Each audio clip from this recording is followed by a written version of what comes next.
Hello, everyone, and welcome back to Bus Trending Gist.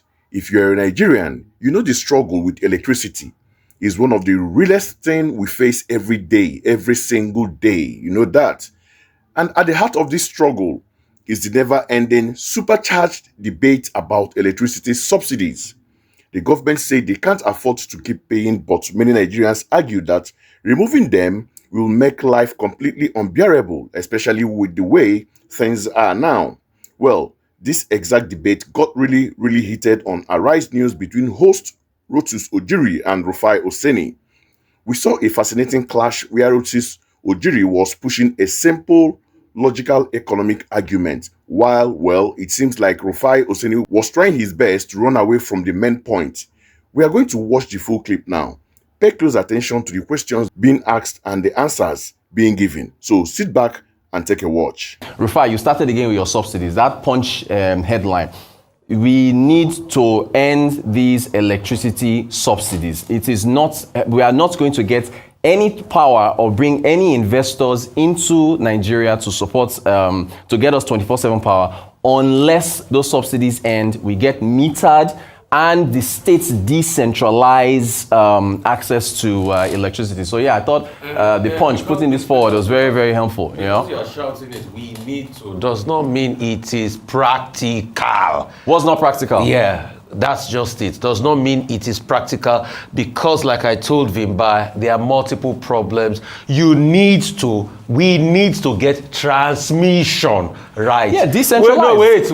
Wait. If you remove subsidies, you don't get transmission right. You are joking. Who's going to bring in transmission? Who's going to do it? Who is going to bring the transmission? Take your state, Ogun State. Okay, Ogun State wants to get its own transmission grid, right? Who is going to pay for it? Who is going to bring Tell me, who will pay for it? In Nigeria, Ogun State. Let me speak now. Oh, yeah. In Nigeria, transmission is deemed as a national security issue, so the government has access over it and takes control of it. That's why they didn't privatize Transmission Company of Nigeria. The Electricity Act of 2023. So that's just you didn't answer the question. Avoiding it because you know the answer. No, it's not the answer. Okay, you wait. Let me speak. Go the ahead. Electricity Act of 2023 decentralizes generation, transmission, and distribution. Wait. Let me finish. It in practical terms. The Electricity Regulatory Commission, NERC, has now transferred the oversight powers of the power value chain to Enugu State, I think Lagos. So you have not, Rufai, answer the question. If Ogun State wants to get, Lagos State has put out a tender offer now to get investors to come in. To put here. So if Ogun State says we need, I don't know, $2 billion to set up a transmission grid in Ogun, Rufai, who will pay for it? Answer the question. Just tell me who will pay for it. Number one, investors will pay for it. That's the answer you want to get. Which investors? No, investors that will come into the fray. No, investors that will come into. And how will those investors make their money back? Hang on a minute. Wait. How would the investors? Let me finish. How would you let me finish? Okay, but answer the question. Your argument gets tacky because you don't let me finish. Okay, go ahead. Just let me finish. Go ahead. All right. Yes, investors will pay for it. In an ideal sense, yes, you have to get your money back by what people pay in electricity tariffs, isn't it? And that's why a lot of people are saying, oh, let's have cost-reflective tariffs. That's the argument. That's the plain argument. But let me tell you, you see, that's what the problem I have with you, Rotus. You act like you live in America when you're in Nigeria. At first, transmission capacity is held by the state. You know why it's held by the state? National security concerns. That's why when we had our dance with Manitoba Hydro, it never went anywhere. The government still took control of it. The national grid as we speak today, because it's not working effectively, I would have wanted the case, okay, if you privatize the national grid, but the government will not let it be like that. So the practicality of who is going to bring money into the private sector and the government will give you the national transmission grid, let's stop kidding ourselves. Okay. Wait, let me finish. All right. Let me finish.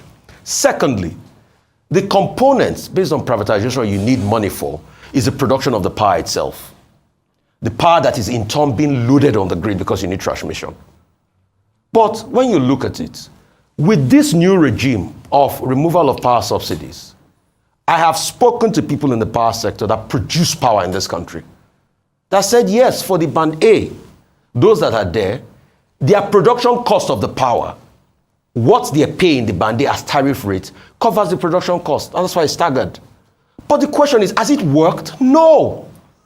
When the argument was made, oh, we'll remove the subsidy, we'll have bandi and everything. Didn't they promise you to have high amount of electricity per day?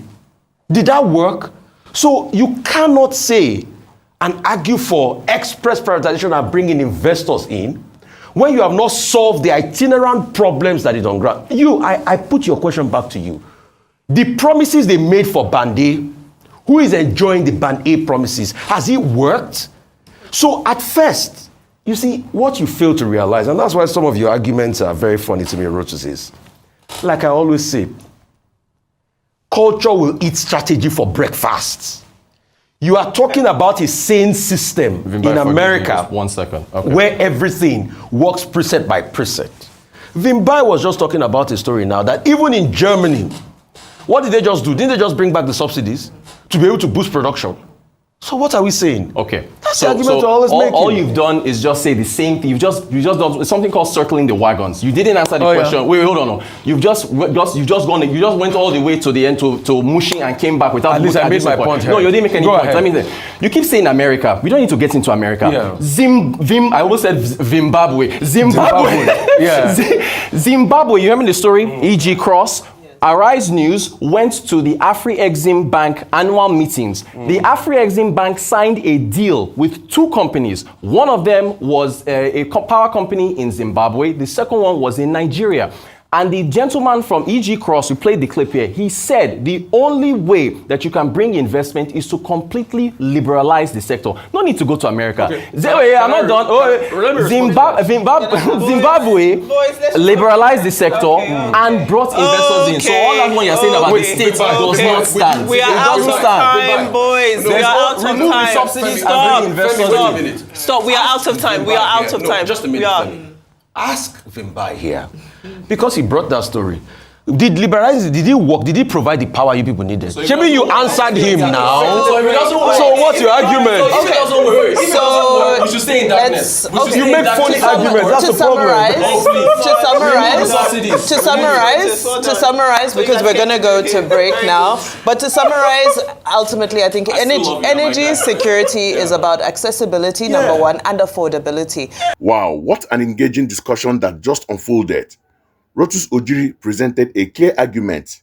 In order to effectively address the ongoing electricity crisis in Nigeria, we must pursue significant investments in the both power generation and, importantly, transmission. This includes improving our national grid infrastructure.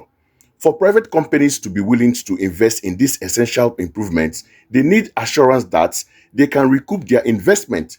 This concept is fundamental to business operations. Companies are unlikely to commit their resources if they are at risk of losing money. Specifically, they cannot make a profit if the government imposes subsidies that compel them to sell electricity at prices lower than what it costs to produce.